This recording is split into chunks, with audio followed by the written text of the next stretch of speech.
नहीं पहुंचता, नदी समुद्र तक पहुंच जाती है। अगर देखें तो हमारी जिंदगी बिखरा हुआ जल हो गई है। हम बड़े बड़े दिखते हैं, बड़े बड़े बड़े बड़े बहुत बड़े, अरे साहब इनका यहाँ भी वहां भी और इतना विशाल इतना बड़ा। मैं बिल्कुल कहता हूं निश्चित रूप से बड़ा है, लेकिन ये बिखरा हुआ जल है, तालाब की तरह बड़ा है, पर यह तालाब कहीं नहीं पहुंचाएगा। और अगर श्रद्धा संतोष के बीच में जीवन की सरिता बहती तो परमात्मा रूपी समुद्र तक पहुंच जाती। और ये तभी होगा। अब धन बिल्कुल है, धन चाहिए, धन के बिना कोई काम ही नहीं बनता, जरूरी है। लेकिन धन को लेकर दो स्थितियां समाज में दिखाई देती हैं। दो, कुछ लोग हैं जो धन को छूते नहीं है, कुछ लोग हैं जो धन को छोड़ते नहीं है।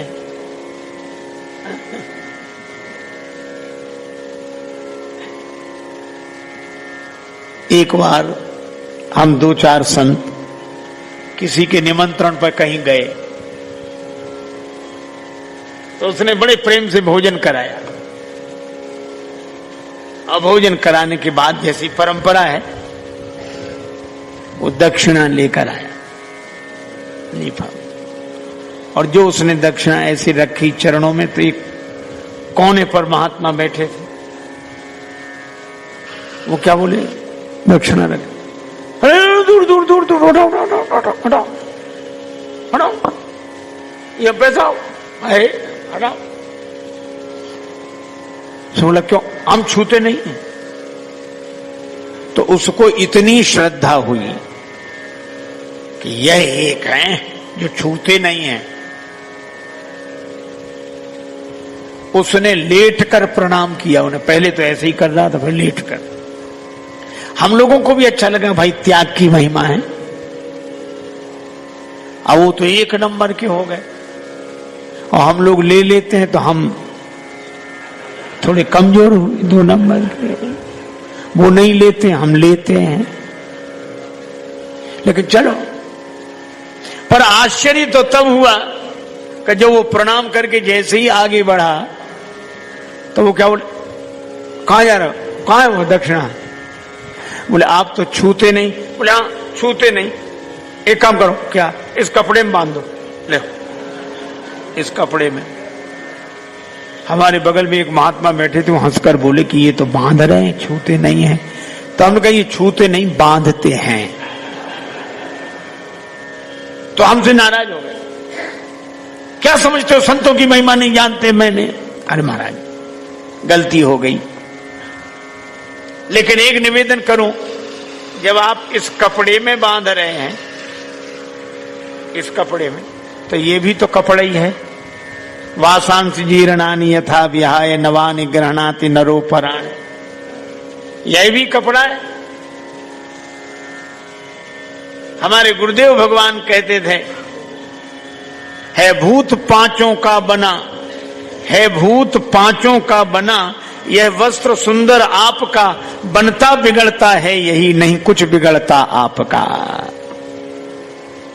और एक बार हमें लगा कि जाते नहीं है कोई दुनिया से दूर चल के, जाते नहीं है कोई दुनिया से दूर चल के, और मिलते हैं सब यहीं पर कपड़े बदल बदल के।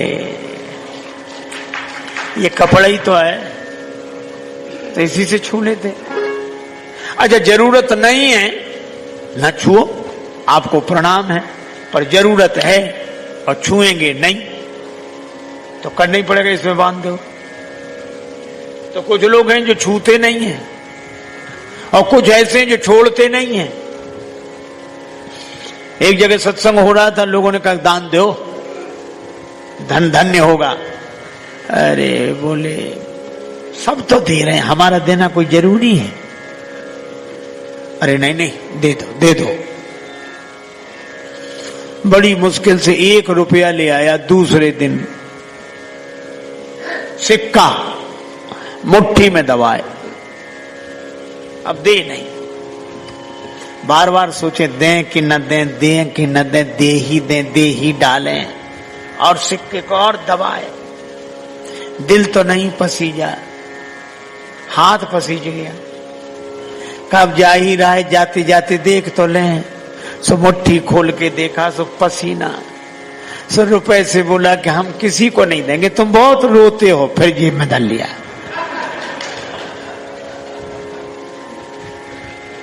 कुछ लोग छोड़ते नहीं हैं और कुछ लोग छूते नहीं हैं।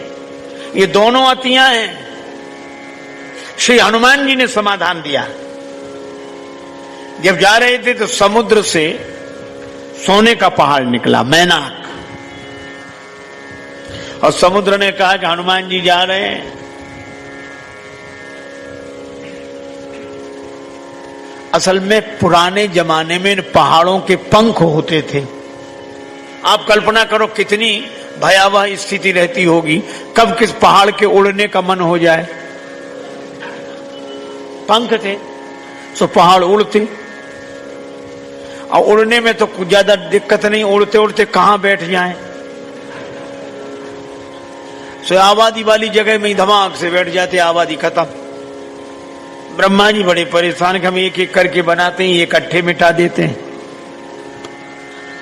अब ये कथा का बड़ा अद्भुत रहस्य है। ब्रह्मा जी हैं बुद्धि के देवता।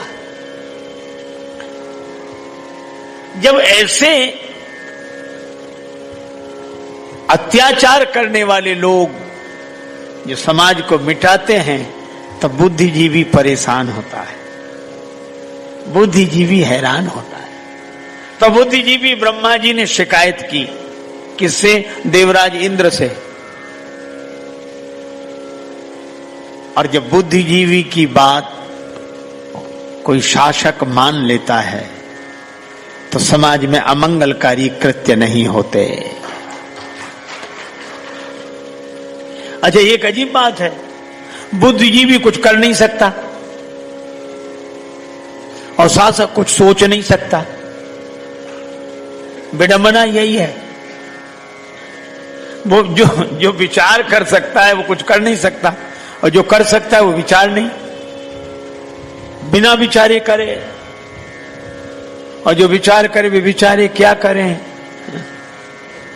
बुद्धिजीवी ने कहा कि ये पहाड़ नुकसान पहुंचा रहे हैं, इनके पंख हैं, ये उड़ उड़ के चाहे जिसको नष्ट कर देते हैं। तो देवराज इंद्र ने कहा कि महाराज, सृष्टि में तो वो भी हैं। तो ब्रह्मा जी ने कहा कि सृष्टि में हैं, हम मानते हैं, वो रहें, लेकिन इनके पंख काट दो। जिन पंखों के बल पर ये उड़ते हैं वो पंख काट दो। अगर इनके पंख कट जाएंगे तो इस समाज को हानि पहुंचाना बंद कर देंगे, और अगर इनके पंख रहे तो ये उड़ उड़ के नष्ट ही करते रहेंगे। देवराज इंद्र को बात समझ में आई। उसने खड़ग ली और सारे पर्वतों के पंख काट दिए। पर्वतों को नहीं मिटाया, पंख काट दिए। तब से ये पर्वत हो गए अचल, यहां हैं वहीं रहते हैं, बड़े ठाठ से रहते हैं। और इन पहाड़ों से कह लिया कि हमें आना होगा तो हम ही आएंगे तुम्हारे पास, तुम तो जहां हो वहीं रहो। लेकिन एक था सोने का पहाड़, मैनाक। अब ये अद्भुत बात, सोने के पहाड़ ने सोचा हमारे भी पंख कटेंगे, और सोने के पंख तो आज तक नहीं कटे हैं, कट ही नहीं सकते। सोने ने सोचा, पहाड़ ने सोचा एक काम करें, हम छिप जाएं कहीं। तो कहां छिपें? तो समुद्र के पास गया, समुद्र से कहा कि हमें छिपा लो, अपने भीतर छिपा लो। समुद्र ने कहा आ जाओ, कोई कमी नहीं है, आ जाओ। अब समुद्र ने तो स्वीकृति दे दी कि आ जाओ, छिप जाओ, लेकिन समुद्र की लहरें घुसने न दें। ये बड़ी प्रॉब्लम है, बड़ी समस्या है। समुद्र को कोई परेशानी नहीं, पर ये लहरें घुसने ही नहीं देती। ये लहरें ज्यादा परेशान की हैं हम आपको। ये लहरें जो बाहर हैं, जो जाना है अभी नहीं। इसलिए हनुमान कई परसा परसा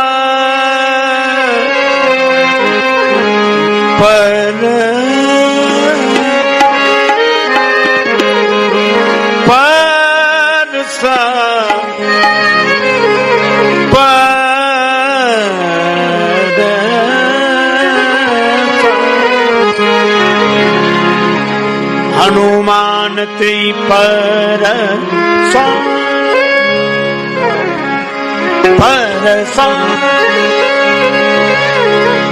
हनुमान जी ने छुआ, सोने को छुआ, और मानो हनुमान जी ने संकेत दिया कि सोने को छूना बुरा नहीं है। पर मैनाक ने कहा कि आप यहीं आराम करो।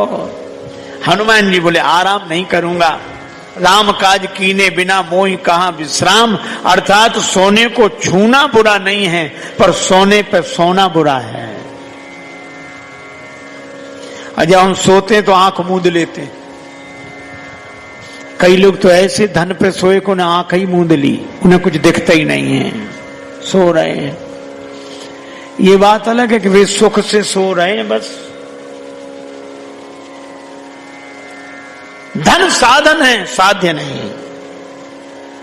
धन का उपयोग करें, पर राम काज याद रखें। ये जिंदगी क्यों मिली है, जीवन क्यों मिला है। एक महात्मा एक दुकानदार की दुकान में घुस गए।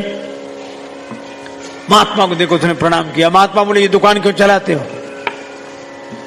वो घबराया, ऐसा सवाल तो किसी ने नहीं पूछा था। ये दुकान क्यों चलाते हो? सोला महाराज पैसा कमाने के लिए। अच्छा, दुकान चलाते हो पैसा कमाने के लिए, ठीक है। पैसा क्यों कमाते हो? महाराज परिवार के लिए। अच्छा, दुकान चलाते हो पैसा कमाने के लिए, पैसा कमाते हो परिवार के लिए, परिवार पालने के लिए। हाँ, परिवार क्यों पालते हो? सो बोला महाराज जीने के लिए। महात्मा बोले बिल्कुल ठीक। दुकान चलाते हो पैसा कमाने के लिए, पैसा कमाते हो परिवार पालने के लिए, परिवार पालते हो जीने के लिए। हम आखिरी सवाल पूछते हैं, जीते क्यों हो? और उसके पास इसका कोई जवाब नहीं था, और हमारे पास भी कोई जवाब नहीं। ये दुकान तो चल रही है, पर ये जीवन किस लिए है? और जिसे जीने का ढंग याद आ जाएगा, वही है राम काज कीने बिना मोहि कहां विश्राम। हम सीता माता की खोज करने जा रहे हैं, अर्थात जीवन में शांति मिले।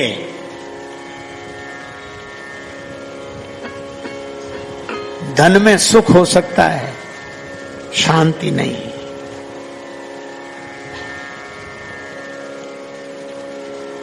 इसलिए धन का उपयोग करते हुए राम काज को याद रखें। राम काज क्या? राम जी ने जो किया है। ये धन दिया किसने? भगवान ने। हमें तन दिया, हमें धन दिया,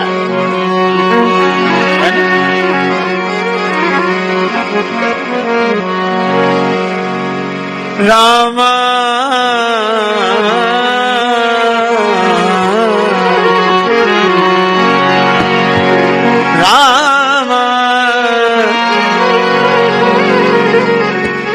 इसलिए महात्मा गाते हैं, चिंता करे बलाए हमारी इस माया जंजाल की। बलिहारी बलिहारी बोलो बलिहारी नंदलाल की। बलिहारी बलिहारी बोलो बलिहारी नंदलाल की। बलिहारी बलिहारी बोलो बलिहारी नंदलाल।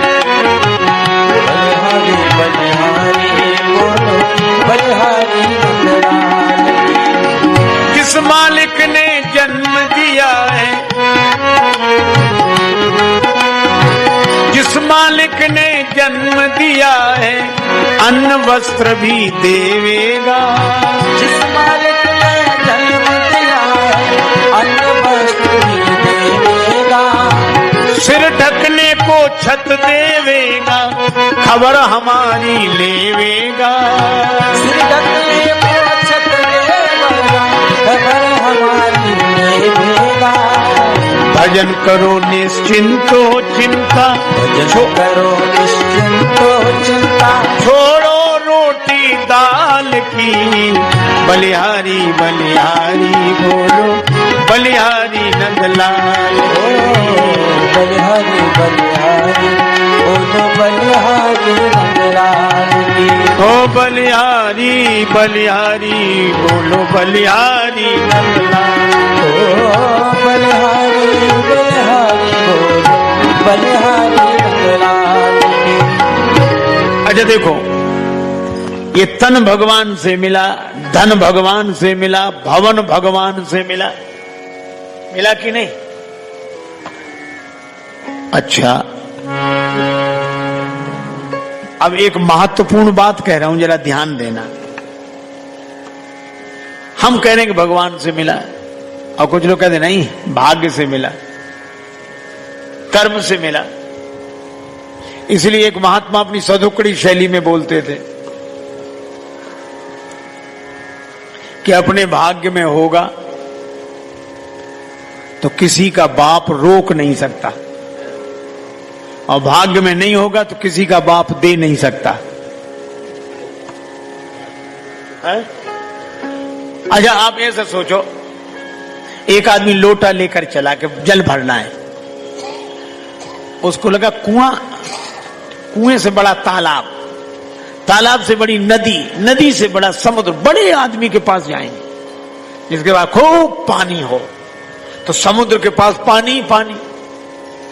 इतना परिश्रम करके गया बड़े आदमी के पास कि पानी पानी मिलेगा, लेकिन समुद्र कितना ही बड़ा हो, तुम्हारा लोटा तो उतना ही है। और ये लोटा क्या है? ये भाग्य का लोटा लेकर जहां जहां जाओ, करम कमंडल कर लिए, तुलसी जहां जहां जाए, और सरिता कूप समुद्र जल बूंद न अधिक समाए। मिल ही नहीं सकता, भाग्य में जो लिखा है कर्म से। अच्छा, अब एक बात सोचो जरा, गंभीर बात है। जब हम लोगों को कर्म से ही मिलता है और भाग्य में जितना लिखा है उतना ही मिलता है, तो भगवान को मानने की जरूरत क्या है?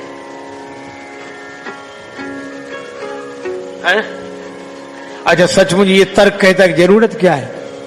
जब हमारी कर्म का फल भाग्य बनता है और भाग्य का ही हमें मिलता है, तो क्यों भैया भगवान को क्यों माने? पर मैं उत्तर देता हूं, और महापुरुषों का दिया हुआ उत्तर है। उत्तर यह है कि हमें कर्म का फल तो मिलता है, लेकिन कर्म फल दे नहीं सकता। उदाहरण सरलता से, मान लो एक आदमी ने पढ़ाई की, पढ़ तो लिया, डिग्रियां पास कर ली, कर्म तो किया, लेकिन कर्म का फल मिल रहा है? कर्म फल दे पा रहा है? क्यों? बिना नौकरी के घूम रहा है। पढ़ाई लिखाई तो है पर नौकरी नहीं मिल रही है, तो क्या पढ़ाई उसे नौकरी देगी?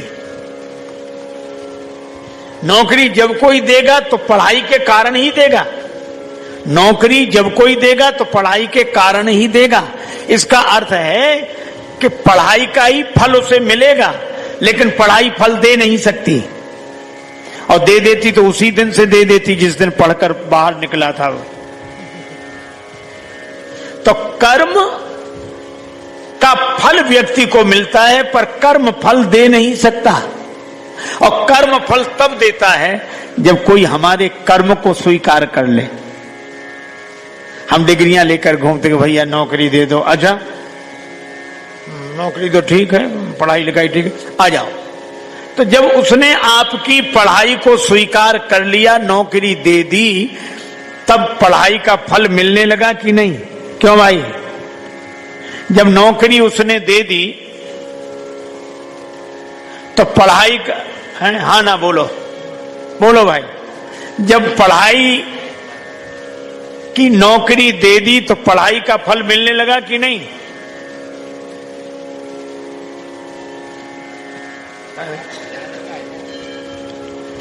चलो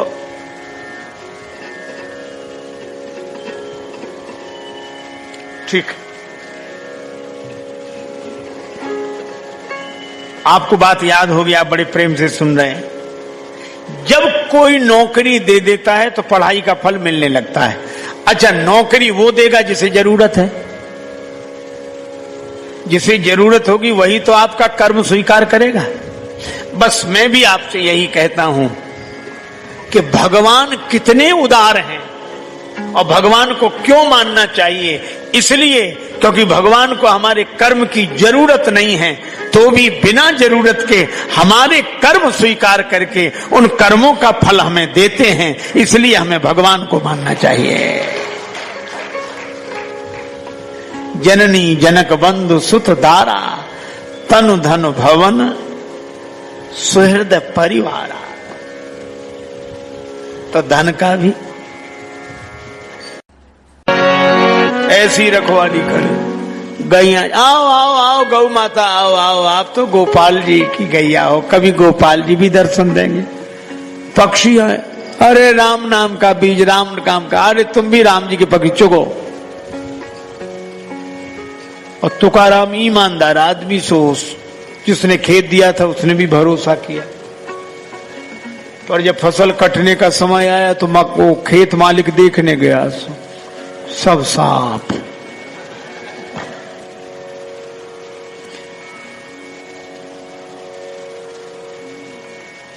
खाली डालियां खड़ी, तिनके खड़े, डंठल खड़े। उसने देखा, अरे राम, बड़ा दुख हुआ उसे, किस पागल को कहां हमने रखवाली दे दी है। बड़ा नाराज हुआ।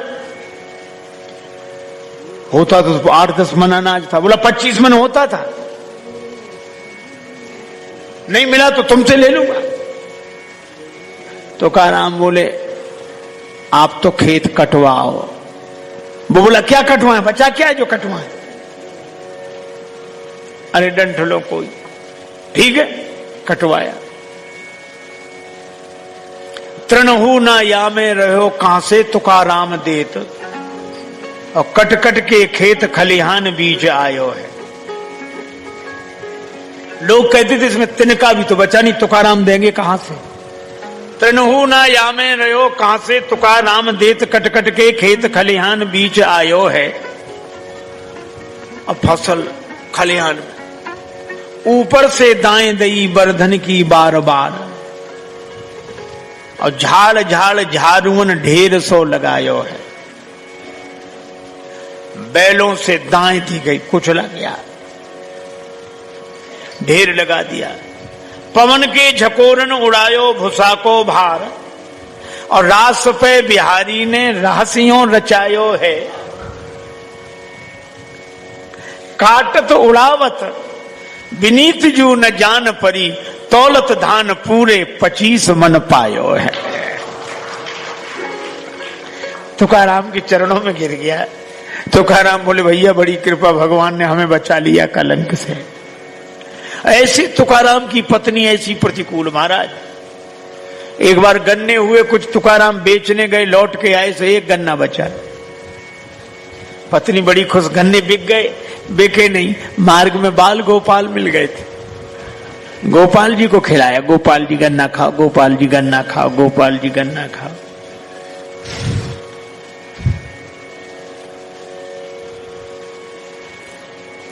आहा, पत्नी को इतना गुस्सा आया, एक बचा, क्या करें इसका। सो गन्ना उठा के तुकाराम जी की पीठ पे मारा, 2 टुकड़े हो गए। तुकाराम जी बोले, बड़ी समझदार हो, हम तुम 2 गन्ना, एक अब 2 टुकड़े को, एक तुम चूस लो, एक हम चूस ले। किसी ने कहा, आप नाराज नहीं होते? तुकाराम बोले, काहे को नाराज हो, भगवान की बड़ी कृपा है। क्यों? पत्नी अगर अनुकूल मिली होती तो मन इसी में लग जाता, पत्नी प्रतिकूल मिली है तो भी मन भगवान में लगा है कि भगवान बड़ी कृपा आपने। और नरसिंह जी की पत्नी की मृत्यु हो गई। नरसिंह जी बोले, भगवान बड़ी कृपा। मैं कहता हूं, जब इन प्रतिकूल परिस्थितियों में भी इन संतों ने भगवान की कृपा देखी है, तो क्या हम अनुकूल परिस्थिति में भगवान की कृपा नहीं देख सकते हैं? इसलिए रोज सोचा करो मिला क्या है, और जो मिला है वो किसी ने दिया है। तन धन भवन सुहृद अपरिवार, ये हमारे परिवार के हैं, ये हमारे कुल के हैं, ये हमारे गोत्र के हैं।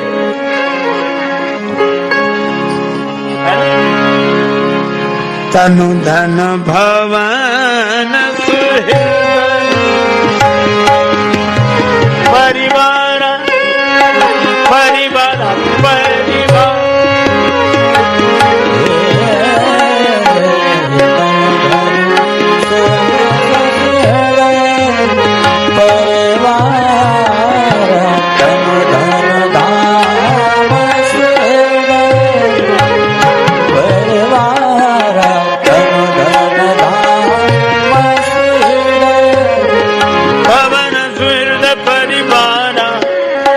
भवन सुहृद भवन सुहृद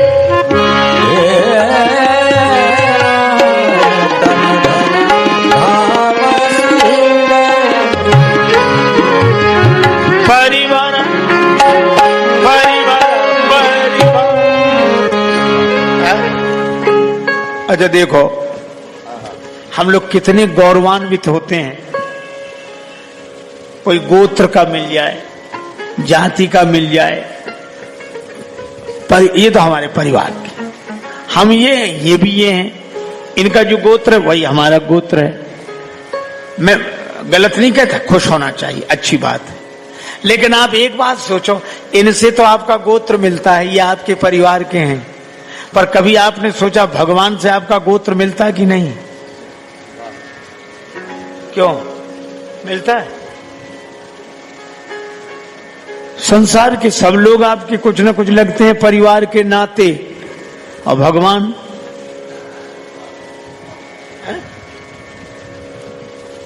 है? देखो आपको एक बात बताऊं, विभीषण जी आए शरण में, और विभीषण जी ने कहा नाथ दशानन कर में भ्राता, मैं दशानन का भाई हूं, निशिचर वंश जन्म सुरत्राता, निशाचर वंश में मेरा जन्म हुआ है। भगवान ने कहा ये बात क्यों बता रहे हो, क्या हमें पता नहीं है? पता है कि नहीं? और इसी वजह से तो इतनी देर लगी, लोगों ने रोक लिया तुम्हें। अच्छा देखो, लोगों की भी अकल देखो, समझ देखो, संस्कार देखो, लोगों को भी वही दिखता है कि इस कुल के हैं, इस गोत्र के हैं, ये वो और आदमी भी समझता हम इस कुल के हैं, इस गोत्र के हैं। विभीषण जी ने कहा कि मैं ये सूचना नहीं दे रहा हूं, आपको कुछ याद दिला रहा हूं। भगवान बोले मुझे, हाँ क्या?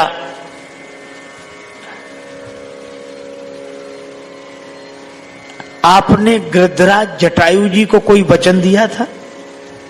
राम जी बोले हाँ, मैंने कहा था सीता हरण तात जनि कहो पिता सन जाई, और जो मैं राम तो कुल सहित कहाई दशानन आए। सीता जी के हरण का समाचार पिताजी को मत सुनाना, अगर मैं राम हूं तो कुल के सहित रावण आकर ये समाचार सुनाएगा। इसका मतलब है कि जहां दशरथ जी हैं वहीं जटायु जी जा रहे हैं, लेकिन अगर मैं राम हूं तो कुल के साथ दशानन ये समाचार सुनाएगा। तो आपने कुल के सहित दशानन को मारने का वचन जटायु जी को दिया है, और मैंने ये सुना है कि वचन आपका टूटता नहीं है, प्राण जाए बर वचन न जाए। और विरध यह है कि जो शरण में आ जाता है उसे स्वीकार कर लेते हैं।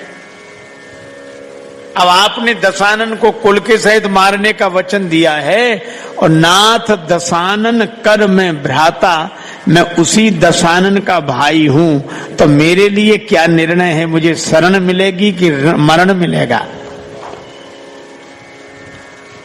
क्यों है भैया?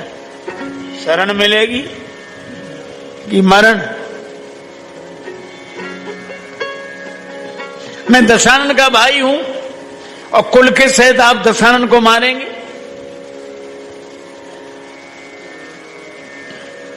वचन टूटता नहीं है, विरध बिगड़ेगा नहीं। अब भगवान चुप। सुग्रीव जी बोले हमने पहले ही कहा था इसे मत लो शरण में, आते ही उपद्रव शुरू कर दिया कि नहीं। अब वचन रखें तो विरध टूटता, विरध रखें तो वचन टूटता। भगवान राम बोले विभीषण कुछ और कहना है? हाँ। क्या? निशिचर वंश जन्म सुरत्राता। आप ये कहें कि जटायु जी को आवेश में कह दिया था, तो आपने ऋषि मुनियों के सामने भुजा उठा के प्रतिज्ञा की है, निश्चरहीन करूं मई भुज उठाए प्रणकीन। भुजा उठाकर प्रतिज्ञा की है कि नहीं? भगवान बोले हाँ की है। निशाचरों से रहित कर दूंगा पृथ्वी को। और विभीषण जी बोले मेरा जन्म उसी निशाचर वंश में हुआ, निश्चर वंश जन्म सुरत्राता। तो मेरे लिए क्या शरण की मरण? भगवान राम ने बड़ा सुंदर उत्तर दिया। राम जी बोले विभीषण जी, जटायु जी मेरे लिए पितृ तुल्य पूज्य हैं। उनको दिया गया वचन अवश्य अवश्य अवश्य पूरा होगा। और महात्मा तो मेरी आत्मा है, महात्माओं के सामने की गई प्रतिज्ञा अवश्य पूरी होगी। विभीषण जी बोले तो आगे का अर्थ हमें खुद समझ लेना चाहिए। फिर रण में ही आए तो मरण ही मिलेगा, शरण तो मिल नहीं सकती, क्योंकि मैं दशानन का भाई हूं और निशाचर वंशी हूं। पर भगवान राम ने बड़ी सुंदर बात कही, लेकिन विभीषण जी आपको शरण में लिया जाएगा। अरे महाराज फिर हमें कैसे शरण में लो? भगवान ने कहा कि सुनो, पहले ये सिद्ध हो जाए क्या तुम सचमुच दशानन के भाई हो?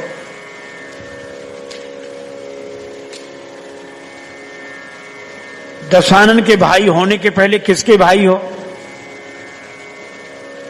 मुझे पता नहीं। राम जी बोले मुझे पता है। जब श्री हनुमान जी लंका में गए तो आपने ये नहीं कहा कि भक्त हनुमान, हनुमान जी नहीं कहा भक्त विभीषण, संत विभीषण, ना, हनुमान जी ने क्या कहा? तब हनुमंत कहा सुन भ्राता।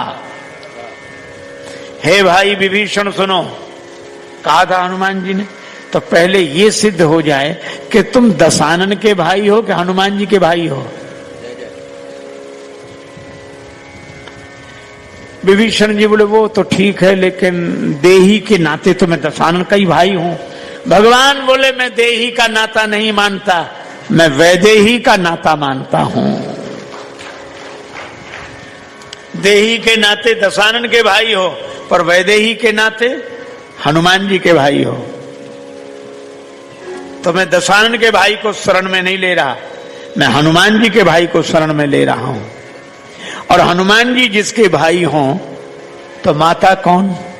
देखी चाहूं जानकी माता, श्री जानकी जी माता है। अच्छा, जानकी जी जिसकी माता हो तो पिता कौन?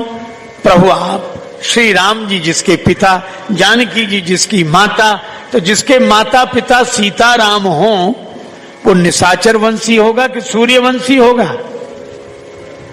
इसलिए विभीषण तुम निशाचर वंशी नहीं सूर्यवंशी हो, तुम दशानन के भाई नहीं हनुमान जी के भाई हो। इसीलिए हम तुम्हें हनुमत भाई के नाते और सूर्यवंशी के नाते स्वीकार कर रहे हैं। यह है भगवान का भाव। भगवान अपने परिवार में मिलाकर एक कर लेना चाहते हैं और हम सारे संसार को परिवार मानते हैं, और भगवान हमें हमारे परिवार नहीं लगते। तुलसीदास जी ने तो अपना परिवार ही नहीं बताया, जाति गोत्र कुछ नहीं बताया। जब किसी ने तुलसीदास जी के लिए कहा धूर्त है, कोई बोला धूर्त नहीं अवधूत है, कोई बोला नहीं राजपूत है, कोई बोला जुलाहा है कबीरदास जी की तरह। तो तुलसीदास जी तो दुबे, आत्माराम दुबे के पुत्र हैं। तुलसीदास जी कह सकते कि नहीं ये सब नहीं है, हम ब्राह्मण हैं। पर आप अद्भुत बात देखोगे, तुलसीदास जी ने कोई जवाब नहीं दिया। किसी ने कहा कि आप जवाब क्यों नहीं देते, कौन हो? श्री तुलसीदास जी बोले, धूत कहो, अवधूत कहो, रजपूत कहो, जुलाहा कहो को। चाहे मुझे धूर्त कहो, चाहे अवधूत कहो, चाहे राजपूत कहो, चाहे जुलाहा कहो। तो अब चाहे कहने से नहीं, आप भी तो साफ साफ कहो। तुलसीदास जी बोले, काहू की बेटी सो बेटा न ब्याहो, काहू की जाति बिगाड़ न सो। हमें किसी से रिश्तेदारी तो जोड़नी नहीं है, किसी की बेटी से बेटा ब्याहना नहीं है, जब हम अपनी जाति बताएं। अरे बाबा, फिर भी सरनेम, आजकल लोग पूछते ना, ये नेम सरनेम क्या है? लोगों का नेम से ज्यादा सरनेम में रस है। नेम तो ठीक, सरनेम क्या है? और श्री तुलसीदास जी के समय में भी सरनेम चलता था। अंग्रेजी का शब्द सरनेम, पर उस समय एक शब्द चलता था सरनाम। और तुलसीदास जी कहते हैं तुलसी सरनेम का, तुलसी सरनाम गुलाम है राम को। मैं राम जी का गुलाम हूं, यही मेरा सरनेम है। तुलसी सरनाम गुलाम है राम को, जाहि रुचे सो कहे कछु ओ। जिसको जो रुचे वो कहता रहे, मांग के खैबो। भूख लगती है, मांग कर भिक्षा कर लेते हैं। मांग के खैबो, मसीत को सोएबो। मंदिर वाले तो पूछताछ करके घुसने देते हैं, कौन हो क्या हो। बोले ये मस्जिद अच्छी, कोई नहीं पूछता, आराम से पड़े रहते हैं।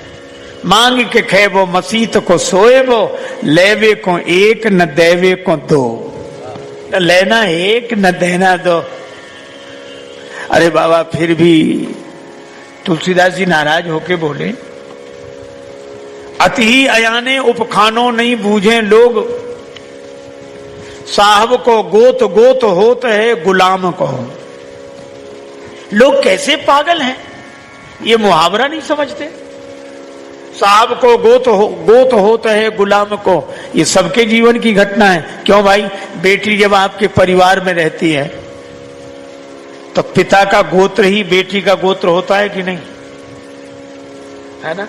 और विवाह के बाद पिता का नहीं, पति का गोत्र उसका गोत्र हो जाता है।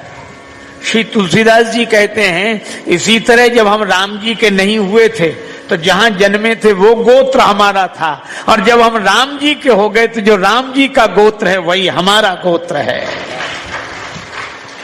साहब को गोत गोत होते है गुलाम को, और भलो के पोच सोच कहा, मैं बुरा हूं कि अच्छा हूं, तुम्हें काहे की चिंता है? भलो के बुरो सोच कहा, भलो के पोच सोच कहा, का काहू के द्वार परो, जो हो सो हो राम को। मैं किसी के दरवाजे नहीं पड़ा हूं, जो हो वो राम जी का हूं, और राम जी का कोई परिवार ही हो जाए। और इतने स्वाभिमान से रहता है। कई बार लोग हम ये इसलिए, हम ये, हमारे वो और हमारे ये। अच्छा बोलो, शहर का कोई विशेष अधिकारी किसी का परिचित हो, वो कैसा घूमता सर? अरे कलेक्टर साहब हमारे परिचित, बहुत बढ़िया। अरे साहब कलेक्टर, चाहे जब कहते हमारे, और विधायक हमारे, और मंत्री अरे हमारे खास, और मुख्यमंत्री अरे बैठक हमारी रोज की। अच्छा बोलो, प्रधानमंत्री से कई बार मिलना हुआ। अरे अच्छा, मैं कहता हूं जब इनसे संबंध होने पर हम इतने प्रसन्न होते हैं, और जिस दिन भगवान से संबंध होगा उस दिन हम कितने प्रसन्न होंगे। है इसलिए जननी जनक बंधु सुतदारा, तनु धन भवन सुहृद परिवारा, सबके ममता ताग बटोरी, मम पद मन ही बांध ही बरडोरी। भगवान कहते हैं मेरे चरणों से ये रस्सी बांध लो, ये ममता की डोरी बांध लो। तो जो ममता, अच्छा देखो,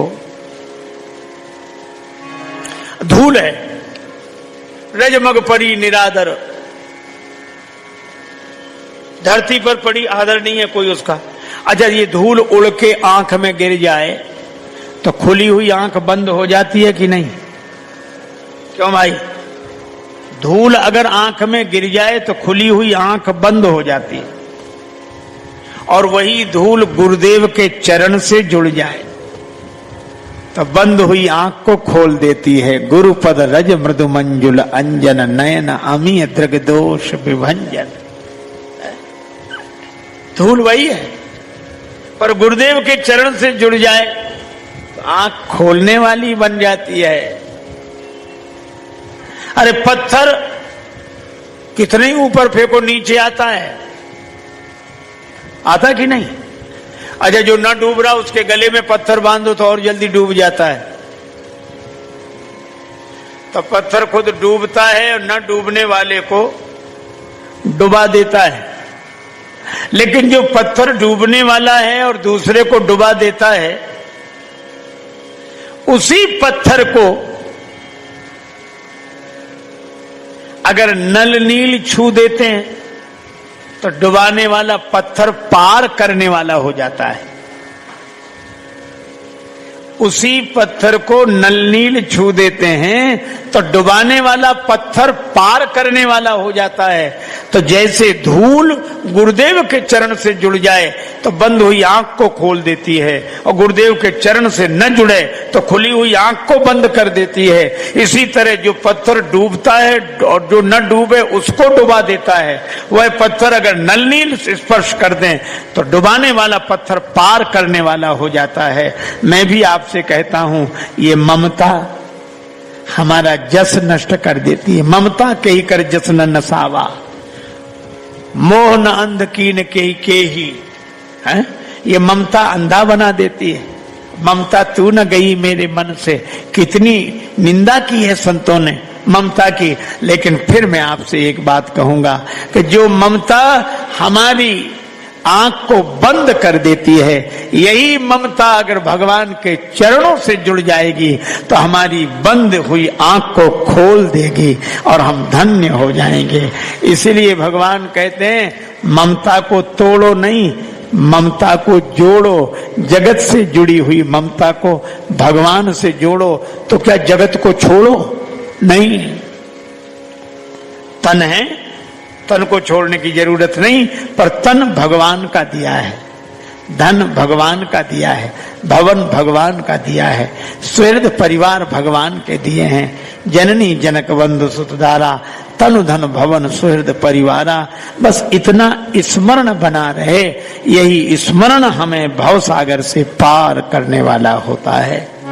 आप सभी लोगों के बीच में इन 5 दिनों से भगवान की मंगलमयी कथा होती रही, और इस प्रसंग पर पहली बार यह चर्चा हुई है। श्री हनुमान जी की कृपा से आपको अच्छा लगा, और हनुमान जी यही चाहते हैं कि हम लोग नाम स्मरण करें। नाम इसलिए करें क्योंकि उनका नाम लेना जरूरी है, ताकि याद बनी रहे। समर्थ गुरु रामदास जी, शिवाजी के गुरुदेव, उनको हनुमान जी का दर्शन होता था। गांव वाले बोले, बाबा हमको भी करा दो। का पूछेंगे हनुमान जी से। हनुमान जी से पूछा कि गांव वालों को भी दर्शन? हनुमान जी बोले, लेकिन शुद्ध कथा कहना। हाँ, गांव वालों से कही, गांव के बाहर फर्श बिछा, गैस की लालटेन लेके गए, सब इकट्ठे, आज हनुमान जी आएंगे, गांव भर इकट्ठा। समर्थ खड़े हो गए, करताल ले ली, आंख बंद, श्री राम जय जय राम, बस श्री राम जय जय राम, श्री राम जय राम। अब लोग सोचें अब कथा होगी, अब कथा होगी। श्री राम जय राम, आंख बंद, श्री राम जय राम। गांव वालों ने सोचा, अरे पागल बना रहे, नहीं होगा, चलो चले। सो एक एक करके सब चले गए। 2 बैठे रहे, उनकी मजबूरी थी। एक की लालटेन थी, वो लालटेन पकड़े बैठा। एक का फर्श बिछा था, वो फर्श का कोना पकड़े बैठा। लालटेन वाला बोला हम तो भागते हैं। फर्श बोला कि हम भगवान से कब से प्रार्थना, ये बाबा नाच रहे, थोड़ा फर्श से नीचे उतरे तो फर्श लेकर हम भागेंगे, लालटेन लेके तुम। और जैसे ही नाचते हुए समर्थ जैसे ही फर्श से नीचे गए, फर्श लेकर तो भागा एक आदमी, लालटेन लेकर दूसरा, और वो श्री राम जय राम जय जय। हनुमान जी प्रकट हो गए हंसते हुए। समर्थ आंख बंद करके बोले जय हो हनुमान जी महाराज आदि राज, आपने सब गांव वालों को दर्शन दे दिया, बड़ी कृपा बड़ी कृपा। हनुमान जी हंसकर बोले आंख खोल के देखो यहाँ दर्शन करने वाला है कौन? जो देखा सो कोई नहीं। कहाँ चले गए? अरे बोले कोई दर्शन वाले नहीं थे, ये तो लालटेन फर्श लेकर भागने वाले थे। तो आप मिलते किन्हें हो? बोले जो भगवान को प्रेम से याद करते हैं और सचमुच जो भगवान से प्रेम जोड़कर अपनी मिली हुई चीजों को भगवान की दी हुई समझते हैं, श्री हनुमान जी उन पर कृपा करते हैं, उन्हें दर्शन देते हैं। तो ऐसे श्री हनुमान जी के चरणों में प्रणाम करते हुए वाक्य पुष्पांजलि भगवान श्री सीताराम जी के चरणों में अर्पित। आप सबको बहुत बहुत साधुवाद। और तालाब कहीं नहीं पहुंचता, नदी समुद्र तक पहुंच जाती है। अगर देखें तो हमारी जिंदगी बिखरा हुआ जल हो गई है। हम बड़े बड़े दिखते हैं, बड़े बड़े बड़े बड़े बहुत बड़े, अरे साहब इनका यहाँ भी वहां भी और इतना विशाल इतना बड़ा। मैं बिल्कुल कहता हूं निश्चित रूप से बड़ा है, लेकिन ये बिखरा हुआ जल है, तालाब की तरह बड़ा है, पर ये तालाब कहीं नहीं पहुंचाएगा। और अगर श्रद्धा संतोष के बीच में जीवन की सरिता बहती तो परमात्मा रूपी समुद्र तक पहुंच जाती। और ये तभी होगा